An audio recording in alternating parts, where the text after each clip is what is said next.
अमुवास के शिगिर्द। मुकद्दस लूका की अंजील 24 बाब 13 ता 35 आयात तक। और देखो, उसी दिन उनमें से 2 अमुवास नामी एक गांव की तरफ जा रहे थे, जो यरूशलेम से तकरीबन 60 गलवा दूर है।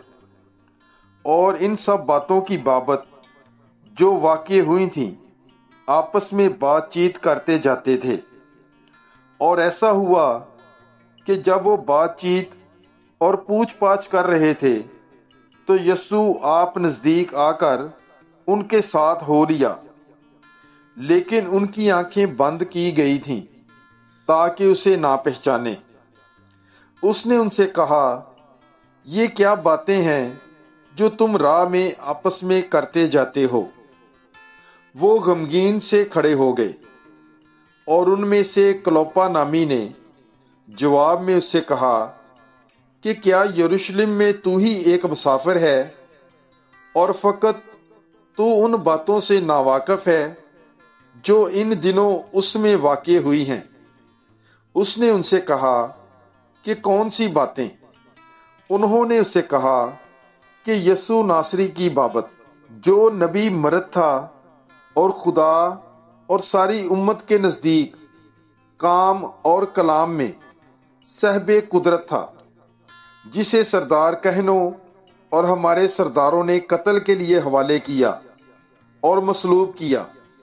मगर हमें तो उम्मीद थी कि यही इसराइल को मुखलिसी देगा। और इन सब बातों के अलावा इन वाक़यात को आज 3रा दिन हुआ है, और हम में से चंद औरतों ने हमें हैरान कर दिया है। वो तड़के उसकी कब्र पर गईं और उसकी लाश को ना पाकर आईं और बोली कि हमने फरिश्तों का रोया देखा जो कहते थे कि वो जिंदा है।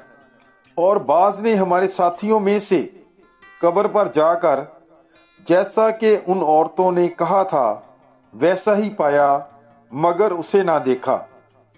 तब उसने उनसे कहा कि ए नाफहमो और नबियों की सब बातों के मानने में सुस्त का दो, क्या जरूर ना था कि अल मसीह ये दुख उठाए और इसी तरह अपने जलाल में दाखिल हो?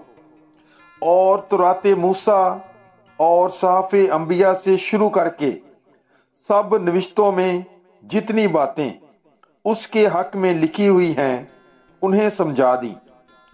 इतने में वो उस गांव के नज़दीक पहुंच गए जहां वो जाते थे, और उसके अतवार से ऐसा मालूम हुआ गोया कि वो आगे बढ़ना चाहता है। तब उन्होंने ये कहकर उसे बासरार रोका कि हमारे साथ रह, क्योंकि शाम होने लगी है और दिन बहुत डल गया है। बस वो अंदर गया ताकि उनके साथ रहे। और ऐसा हुआ कि जब वो उनके साथ खाना खाने बैठा, तो उसने रोटी लेकर बरकत चाही और तोड़कर उन्हें देने लगा।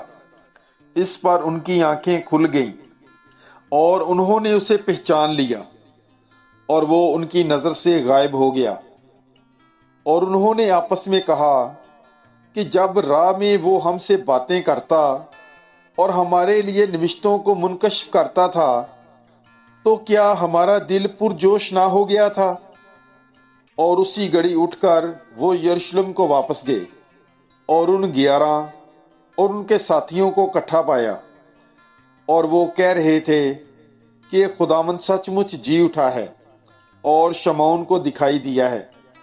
तब उन्होंने सब कुछ बयान किया कि राह में क्या क्या हुआ और क्यों कर उन्होंने उसे रोटी तोड़ने के वक्त पहचाना।